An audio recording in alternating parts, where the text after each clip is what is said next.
शाम के 4 बजे हैं और इस बुलेटिन की शुरुआत हम कर रहे हैं देश के लिए सबसे अहम खबर के साथ। सरकार यानी एनडीए ने राष्ट्रपति पद के लिए अपने उम्मीदवार का ऐलान कर दिया है।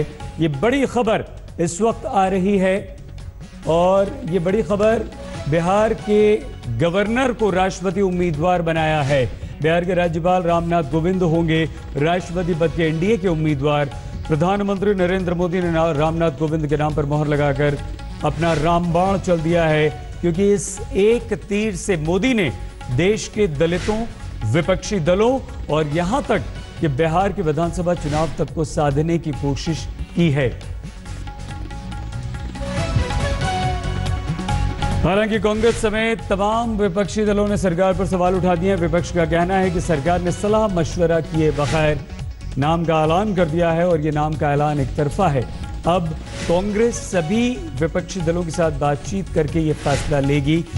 इस बीच रामविलास पासवान, जीतन राम मांझी टीआरएस कोविंद के समर्थन में सामने आ गए हैं, लेकिन देखना होगा कि क्या रुख होता है कांग्रेस का और क्या रुख होता है यूपीए में शामिल तमाम अन्य दलों का। क्या वो रामनाथ कोविंद के नाम का समर्थन करते हैं या फिर अपनी तरफ से कोई उम्मीदवार देते हैं। अब दिलचस्प होगा कि यूपीए की तरफ से कौन सा उम्मीदवार आता है, लेकिन फिलहाल यहां एनडीए की तरफ से अपने उम्मीदवार की घोषणा कर दी गई है। बीजेपी ने उम्मीदवार की घोषणा की है, अपने तमाम साथी दलों को साधने की कोशिश की है और जिसमें बीजेपी को उनका समर्थन साफ तौर पर मिलता हुआ दिखाई दे रहा है।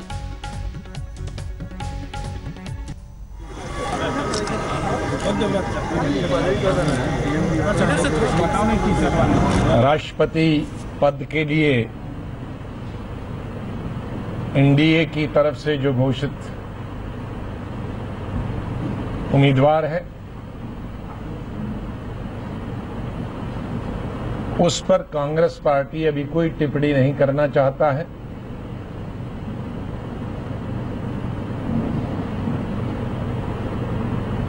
क्योंकि कांग्रेस पार्टी का शुरू से ही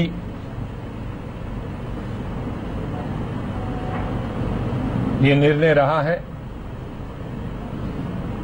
कि जितने भी विपक्षी दल हों, नॉन एनडीए, वो सब मिलकर निर्णय लेंगे और उन्होंने बताया था जब हम निर्णय लेंगे तो आपको बताएंगे। तो हमें ये पूरी अपेक्षा थी, ये पूरी उम्मीद थी कि अनाउंसमेंट से पहले आम सहमति बनाने के लिए कुछ कैंडिडेटों, कुछ उम्मीदवारों पर चर्चा करेंगे ताकि आम सहमति बने।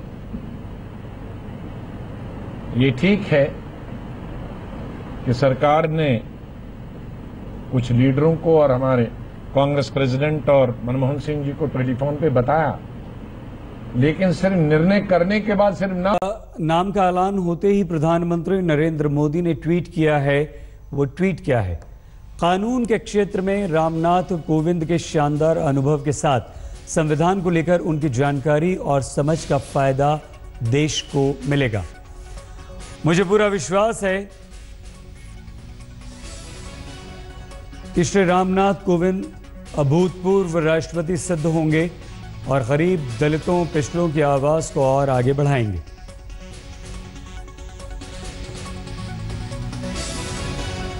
आगे बढ़ने से पहले आइए हम जल्दी से आपको बता दें कि रामनाथ कोविंद आखिर हैं कौन। उनका परिचय हम आपको दे देते हैं। राष्ट्रपति पद के लिए मोदी का दलित दांव। राष्ट्रपति उम्मीदवार से बिहार तक निशाना। यही है वो चेहरा जो बन गया है प्रधानमंत्री मोदी का मास्टर स्ट्रोक। बिहार के राज्यपाल रामनाथ कोविंद को राष्ट्रपति पद का उम्मीदवार बनाकर बीजेपी और खास तौर से पीएम मोदी ने चल दिया है एक बड़ा दांव। आज बीजेपी संसदीय बोर्ड की मीटिंग के बाद पार्टी अध्यक्ष अमित शाह ने रामनाथ कोविंद के नाम का ऐलान किया। राष्ट्रपति पद के चुनाव में एनडीए के प्रत्याशी के रूप में आज श्री रामनाथ कोविंद गवर्नर बिहार का नाम तय किया गया है। रामनाथ कोविंद को राष्ट्रपति पद के उम्मीदवार के लिए क्यों चुना गया, इस बारे में भी अमित शाह ने बताया। अनेक पार्टी के पदों पर उन्होंने काम किया है। संसद की अनेक समितियों में उनका महत्वपूर्ण योगदान रहा है।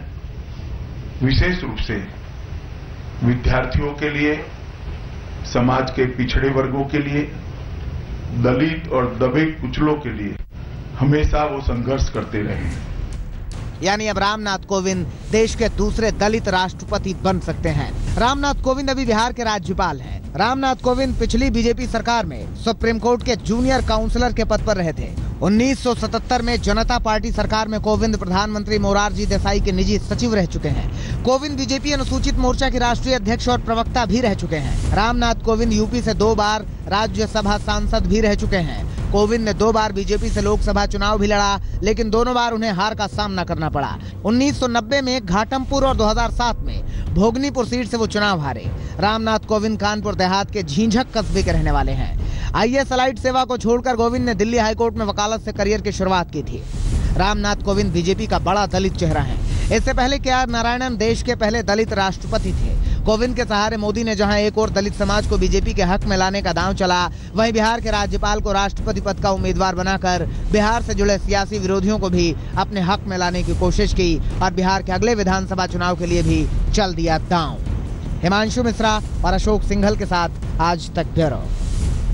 और इस वक्त एक बड़ी खबर आ रही है। इसी खबर से जुड़ी हुई बिहार के मुख्यमंत्री नीतीश कुमार पहुंचे हैं गवर्नर से मिलने। गवर्नर यानी कि रामनाथ कोविंद जो कि बिहार के गवर्नर हैं, उनसे मिलने पहुंचे हैं। कोविंद को एनडीए ने राष्ट्रपति का उम्मीदवार बनाया और नीतीश कुमार का उनसे मिलने जाना काफ़ी अहम और महत्वपूर्ण है, क्योंकि निगाहें इसी बात पर टिकी हुई हैं कि किस तरह से एनडीए ज़्यादा से ज़्यादा दलों का समर्थन हासिल करके अपने उम्मीदवार को राष्ट्रपति बनवा पाता है। कोविंद उम्मीदवार हैं एनडीए की तरफ से, लेकिन किस तरह से अब अन्य दलों का भी अगर समर्थन मिलता है तो बहुत आसानी हो जाएगी राष्ट्रपति बनाने में।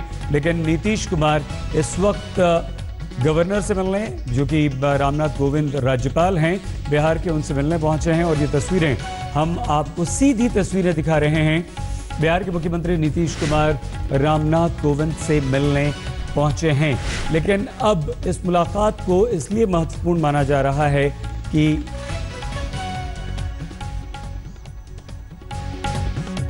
हम आपको सीधे लिए चलेंगे पटना भी, हमारे संवाददाता से इस बारे में और जानकारी लेंगे। लेकिन एनडीए ने रामनाथ कोविंद को अपना राष्ट्रपति पद का उम्मीदवार बनाया है। तमाम दलों की प्रतिक्रियाएं हमें मिली हैं।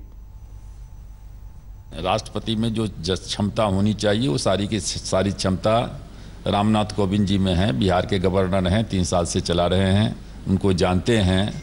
और जो दलित वर्ग का जो एक शुभचिंतक होना चाहिए वो शुभचिंतक हैं।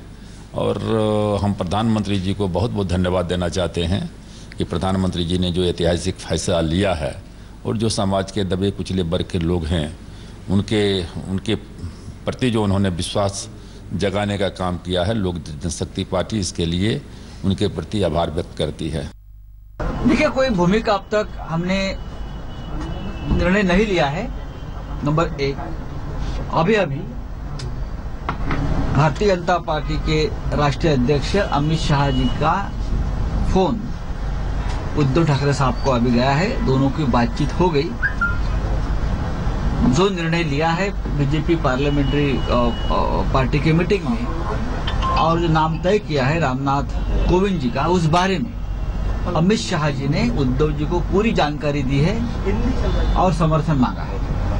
मेरे पास आपके लिए अब इतनी ही जानकारी है। अमित शाह जी और उद्धव जी की बातचीत अभी फोन पर हो गई।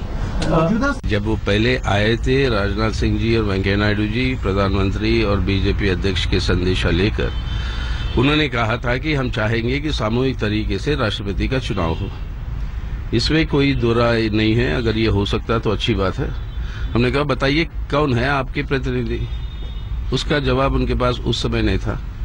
उस समय उन्होंने कहा कि हम जब तय करेंगे फिर आपसे सलाह मशवरा करने आएंगे। आज टेलीफोन आता है उनसे ये कहते हुए कि उन्होंने तय कर लिया, तो सलाह मशवरा का गुंजाइश तो छोड़ा नहीं।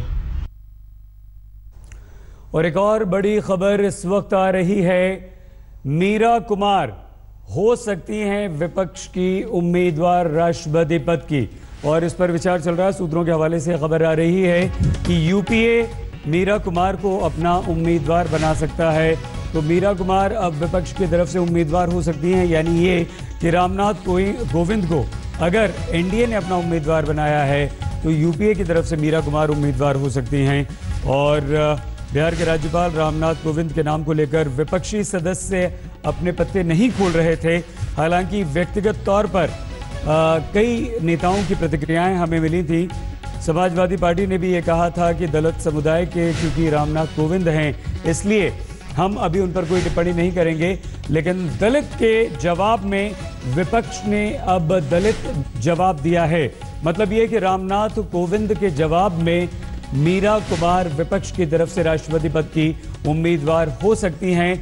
येचुरी ने भी कहा है, सीताराम येचुरी ने, कि विपक्ष अपना उम्मीदवार उतार सकता है और इस बात से और इस बात की संभावना बढ़ जाती है।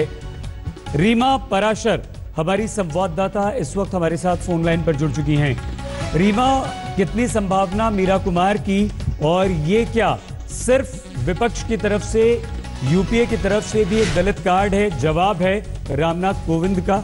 रीमा, बिल्कुल, देखिए सईद, अब जैसा कि विपक्ष ने ये पूरी तरह से साफ कर दिया है कि एनडीए के जो उम्मीदवार हैं रामनाथ कोविंद, उनके नाम पर वो सहमति नहीं बनाना चाहता है, बल्कि अपना एक अलग से उम्मीदवार सामने लेकर के आएगा। और 22 तारीख को जो यूपीए और तमाम जो घटक दलों की बैठक बुलाई गई है, लामबंद होने की कगार पर जो विपक्ष ने पहले भी बैठकें की हैं, उसमें अभी फिलहाल अगर हम बात करें तो फ्रंट रनर मीरा कुमार है। और सीधे तौर पर ये दलित कार्ड खेलने की तैयारी यूपीए की तरफ से भी है, क्योंकि जिस तरह से एनडीए के जो कैंडिडेट हैं वो अब असमंजस में है। बहुत सारे यूपीए के एलाइज भी असमंजस में है कि आखिर दलित जो चेहरा सबसे बड़ा सामने लेकर के आए हैं एनडीए, उसको हम किस तरह से अपोज करें। तो अब अगर हम कहें कि कार्ड करने की कोशिश यूपीए की तरफ से है, मीरा कुमार का नाम आगे करके।